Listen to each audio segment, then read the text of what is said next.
Well, this is an unusual sort of experience because we're used to talking with PowerPoint and talking about science. But behind all the science that we do is people.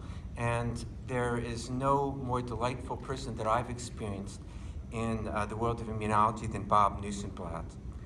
Bob died on April 17th, so just a few months ago, after brief illness. He had he presented with metastatic cancer. He looked into it, he chose to keep it to himself because of the great uncertainties with treatment, and because that he's the sort of person who each day wants to focus on the delights of science and the delights of people, and he didn't want anything less than to continue to experience that, which is his approach to life.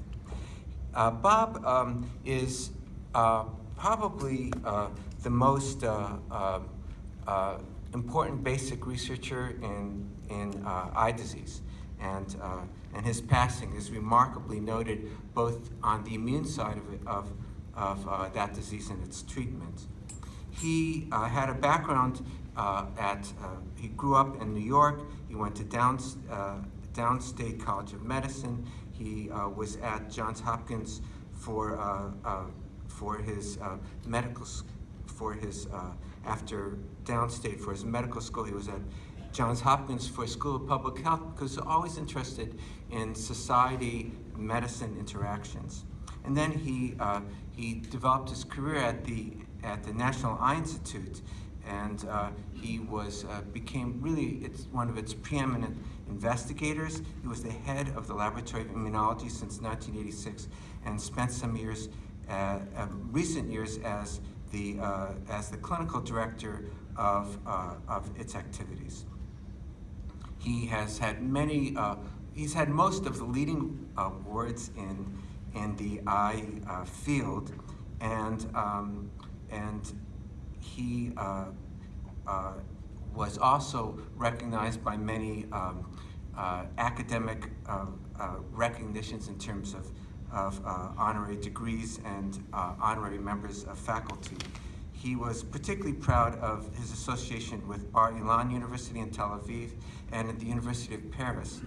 Bob, as many of you who've had the opportunity to meet him, is a very cosmopolitan person. He's fluent in many languages.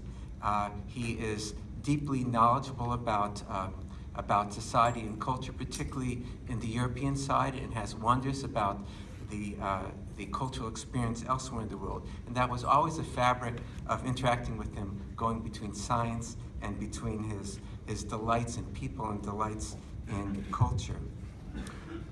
About his work in uveitis and ocular immunology, he had published more than 600 papers, and among them, probably the most outstanding things was that he was one of the 2 or 3 people who together took uveitis, which is the inflammation of the anterior segment of the eye, and took it from just a clinical phenotype into one in which there's a biologic understanding and an approach to treatment.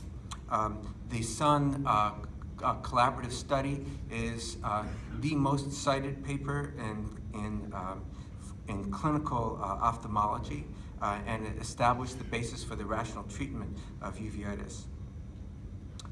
His work in particular for the use of cyclosporin for non-infectious uveitis was an early use of powerful immunomodulatory disease agents in eye disease. He was passionate about basic inflammatory disease. He did a lot in more recent years with IL-17 and IL-23 biology in uveitis, and before then in understanding the role of Th1 in that disease process. The people that are the leaders in that field are basically all either his collaborators or his trainees. There's really hardly anybody in the field of uveitis who wasn't touched by him personally. He was somebody who contributed to the community of science. That was certainly true in the fields of ophthalmology, where he was involved with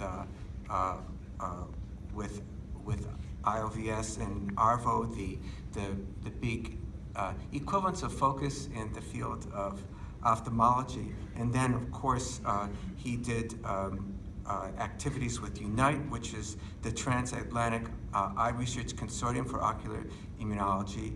He had partner collaborations all around the world, and with FOCIS, as you know, he for many years really took the mantle as much as anyone of bringing immune eye disease to the FOCIS fold, and his commitment to the interdisciplinary nature of immunology brought him to the role of president, for which he served in a distinguished way.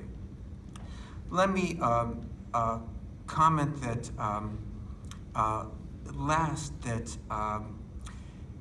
that Bob was a person of family and friends. His wife Rosine, his 3 children, and his 2 grandchildren were really always part of his life, and it was unusual not to have a time on the phone or even a conference call where there'd be some comment about that. He was also very devoted to his colleagues. I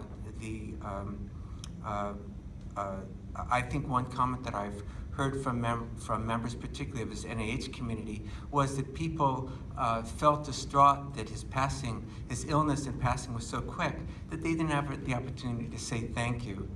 And I think that was because his commitment to science and his commitment to relationships are both profound. Each day, his delight in the wonder of science and his delight in the wonder of people was something that guided him hour by hour. That's certainly how I will remember him. I think a lesson to remember is from Bob that we could take is to bring some of that to how we each live our lives, and also for those people who do the same, to say thank you when there's the opportunity. So those are thoughts about Bob, one of the great scientists and clinical innovators in immunology of the eye, a wonderful scientific leader in the field of ophthalmology and immunology, and also a terrific model for how you live a life of science and how you live a life of friendship. We have, just as a moment of reflection, a very nice video, which is some images of some of his time of the experience with FOCIS. So we'll segue into that and then go on to the session. Thank you very much for the opportunity to share some thoughts about a remarkable human being.